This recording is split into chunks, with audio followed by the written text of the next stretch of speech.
আগামী জাতীয় নির্বাচনে অংশগ্রহণকারী প্রার্থীরা যাতে ঋণখেলাপি তথ্য পরিবর্তন বা প্রভাবিত করতে না পারে সেজন্য সতর্কতা জারি করেছে কেন্দ্রীয় ব্যাংকের ঋণ তথ্য ব্যুরো সিআইবি। দেশের সব তফসিলি ব্যাংক ও আর্থিক প্রতিষ্ঠানকে এই সতর্কতা দিয়ে এরই মধ্যে আনুষ্ঠানিক চিঠি পাঠিয়েছে কেন্দ্রীয় ব্যাংক। এতে বলা হয়েছে, ঋণ তথ্যের ক্ষেত্রে কোনো ধরনের ভুল বা গাফিলতি বরদাস্ত করা হবে না।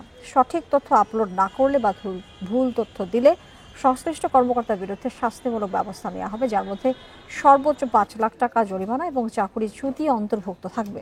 কেন্দ্রীয় ব্যাংকের কর্মকর্তারা জানান, মূলত নির্বাচনের সময় প্রার্থী এবং তাদের ঘনিষ্ঠজনদের নামে থাকা ঋণ তথ্য গোপন বা পরিবর্তন করার প্রবণতা রোধে ডেটাবেস হালনাগাদ বা যাচাই প্রক্রিয়ায় স্বচ্ছতা রাখতেই এই উদ্যোগ নেওয়া হয়েছে।